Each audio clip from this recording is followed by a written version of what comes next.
Sound is definitely one of my favorite senses because beyond the understanding of most, sound is actually the first relative determining factor of duality in the universe. And God said, "Let there be light." So God had to say, "And let there be light."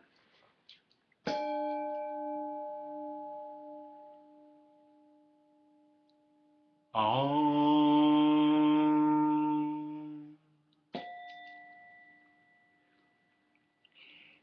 Sound is vibration, okay? Space exists infinitely.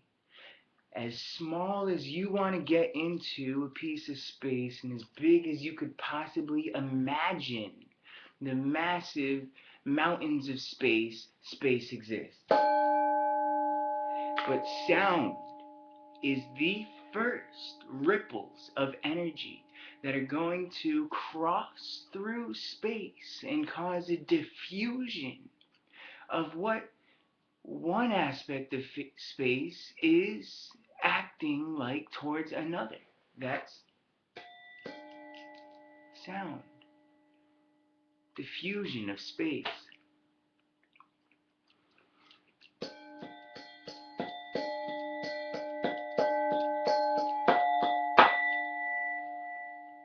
Enough sound, you diffuse enough space, and light is born.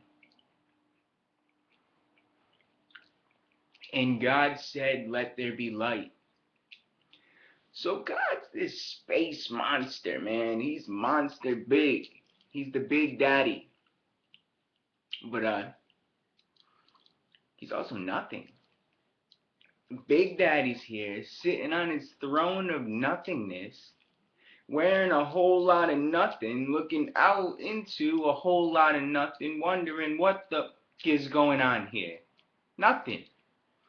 So for all of eternity, I'm to stare out into all of infinity, hoping to see a little bit of absolutely nothing. So God had some serious, like, I don't know, problem on his nothingness. And that problem was, the hell am I going to do in nothing? And then this is what he did. Um, um, um,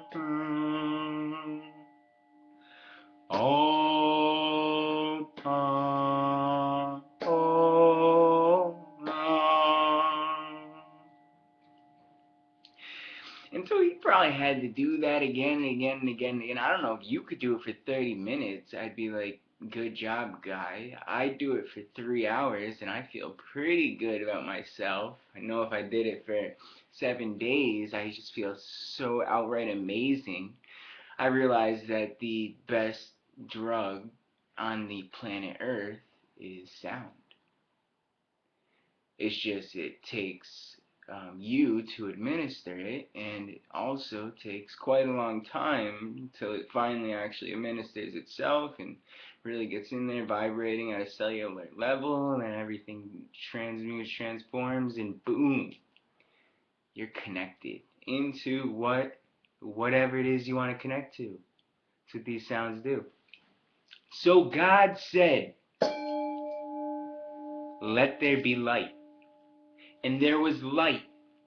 And the light that came down to these people, that's where it always gets me. Actually, I highly doubt that's even how they say it. But the people who suddenly are saying this God created everything, the universes, the galaxies, but the story goes right from God to those people, which does actually make a lot of sense to me. I mean, clearly there was um, God worked for hundreds of quadrillions of years uh, before we were around. But The hell do we care about that? We weren't around. So the light came to the people through the sound of God. And we start getting here in our space, the earth. I think we had some Garden of Eden. Probably means garden, you should eat it. And now you're guarding what you're eating, so they aren't eating, and it sucks for them. They got envy for you. So the envy created, what was her name? Eve. Envy and Eve. Okay, so they're in the Garden of Eden, and Adam's eating, and then Envy and Eve comes along on the outside, and it's like, don't you eat my food, and he's shaking his stick, and oh, it's mine. And Envy and Eve was like, but we're so hungry, we women, we weak, we love you long time. And Adam's like, no, I man with stick, I strong, I bust you, I have garden, I have eaten. And yeah, that just about ended humanity. The women needed the men to create babies, and the men needed the women to create babies, and so that time didn't work out so well. And God said, let there be light. And so this light comes in again, and now God's like, all right, you know what? Let's get both of them in there. Let's see what happens. You know, let's let the Envy and Eve and the Eat and Adam be together. But let's just tell them, for some reason they cannot have knowledge. They cannot eat the apple. All of the fruit is theirs. Why not? Oh, because knowledge is power. Oh, who are you, God? You want our power? Man, yeah. Lucifer was planting these trees of knowledge? What?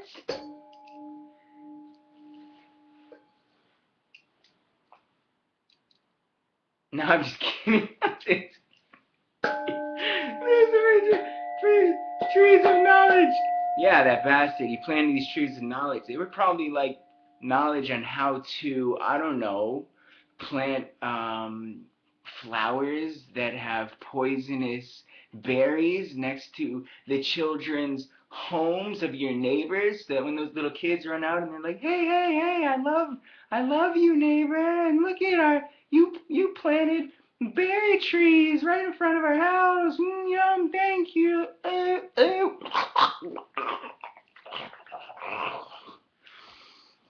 And now Mr. Lucifer has not only his house, he also has his neighbor's house, because the parents, they woke up 2 hours before the kids, and they were already buried behind Lucifer's house for eating those berries 2 hours earlier. So don't get me wrong here. I love us all. I'm just trying to, make a quick way to break the whole shit down, because I don't get it. You get it? That's the word. And God said, let there be light. And so there was light. And so now we got Eve and Adam and Envy and Eve in the Garden of Eden, and they both be eating. But for some reason this apple was like forbidden. And I guess we do kind of ohm and ohm and and let's start getting our brains rewired instead of we have powerful ways to do that. And and so no, I'm not even gonna do that one. You like my third eye turtle? Shell. They'd be trying to tap in. You call me paranoid? And God said, let there be light. And there was light. So what did they do with this light? They had an awesome time. The world was paradise. And there was just a paradise. One man and one wife. One man and one wife. And what they do all night, they did the do all night. Just one man and one wife. Just one man and one wife. Man, they had mangoes and apples, potatoes and pears. They had everything shared. They had carrots. They had strawberries. They had celery. Not bacon. I don't think they were even killing animals. So many plants were being created. And this whole book goes on for like 6 or 7 odd pages, and then it's about as far as I got. So, and God said, let there be light. If you want to light up your world, if you want enlightenment, if you want stuff in your world, actually, if you just want things, if you want to create something, and God said, let there be light. So, I say I want to go out and start some sort of crazy hockey game with my friends. And how?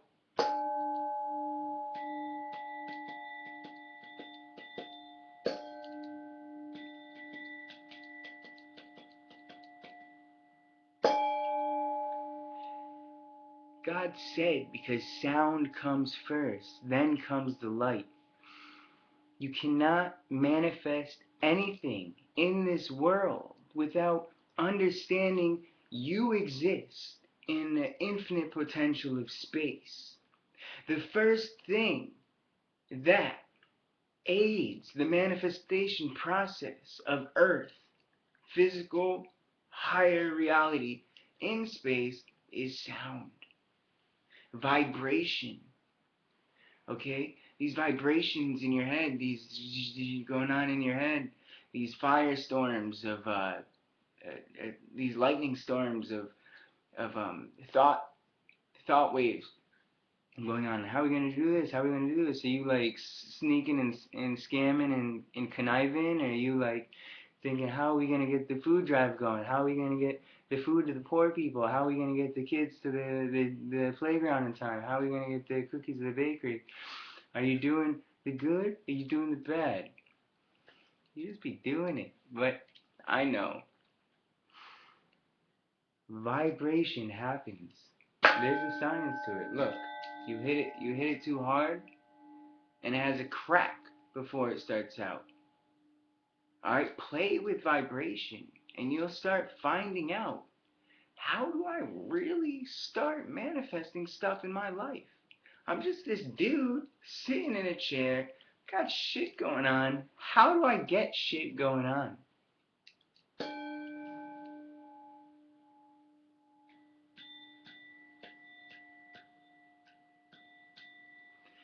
Find out how sound works, what sounds work together. Figure out how you work, what you work good together.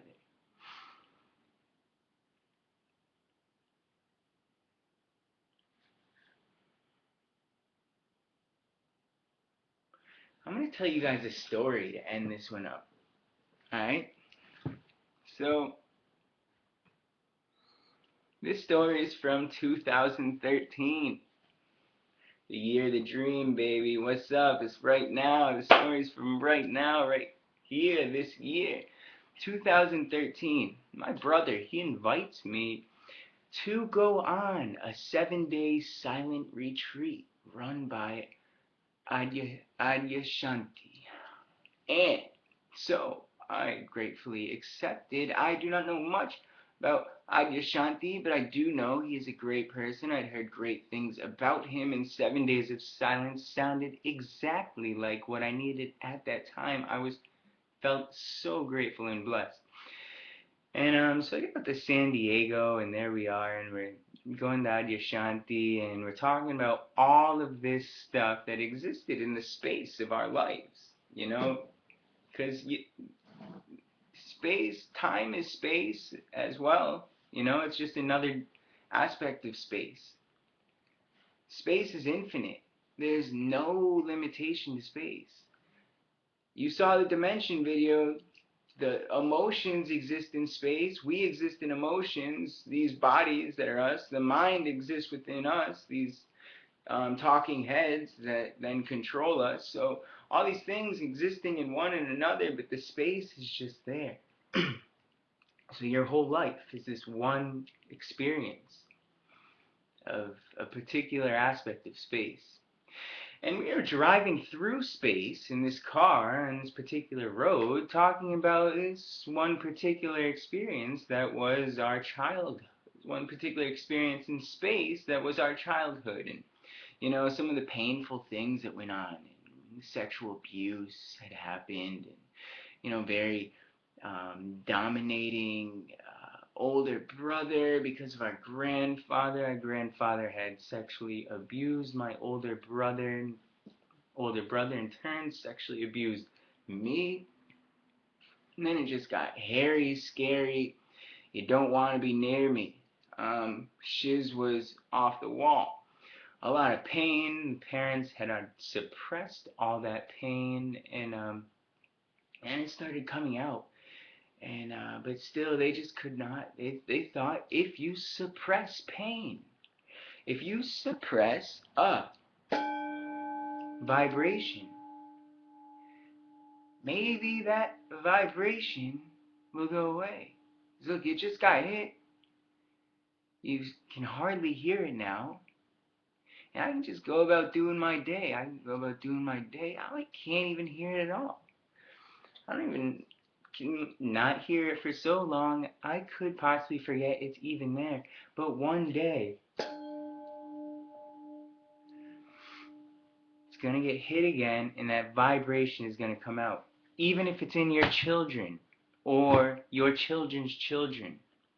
If the experience does not get properly processed, the potential for the vibration still exists within that experience that happened in space. Time is space. So whether that experience happened 200 years ago in America, or whether it happened 9/11 in America, and that experience still hasn't been processed, it still has the potential to happen. We may have forgot what the hell the core value reason of that experience was, and maybe now they tried to change it, flip it up on us, blame shift it to some terrorism thing. Really, terrorism? That's why I want to get into it that deep, because I tend to try to help people on a personal level. But there's some of you who are really getting me. A couple of us could get into it that deep. And it doesn't take much understanding of how vibration works. You get a couple people who understand how vibration works, we tap into vibration, and we can tap into why these vibratory experiences happened and what their true solutions are, what their true cures are.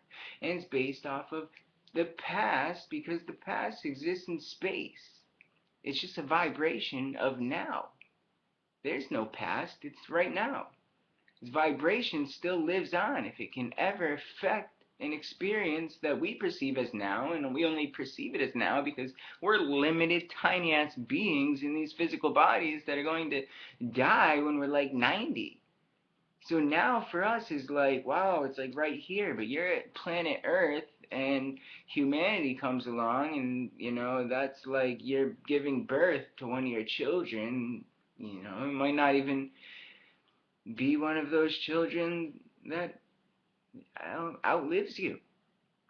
You know, is humanity going to outlive the Earth? The dinosaurs didn't. Do you want to outlive your parents? Do your parents want you to outlive them?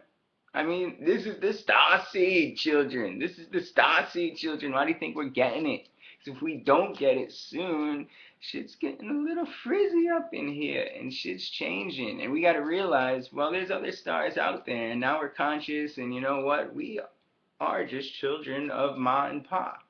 We're this collective entity child of Ma and Pa. And if we don't want to die before Ma and Pa, then we got to realize how we going to go out and survive on our own. And it's okay. We can live with mom and pop till we're 26, 28, 30, 32, 36. But I wouldn't go past 52 because that'd be a lot of years. I mean, once you start going in Ma and Pa years, Earth and Sun years, it's 26,000 years for a solar year. Um, Whatever, that's not the math we're getting. I was telling you a story. Dude, we're in this car, driving there, talking about all that shit in our lives, and we get there, and boom, 7 days of silence. And I guess I'll just have to leave that one for you tomorrow. So that's what God did. 7 days of something. And God said, "Let there be light." So 7 days of silence. What happens when nothing is said? After a whole bunch of shit was just said in this whole experience that happened. It's like car ride to the place. Anyway, you want to get it, you better keep watching, subscribe, pass it along to your friends, rate, and definitely take the quiz below. That's the link right under there. Take that. You'll love that. You'll love that quiz, and you'll love all of the newsletters that you get after it. This is consciousness, and we be on it. We be on it because we love it. And it's love consciousness.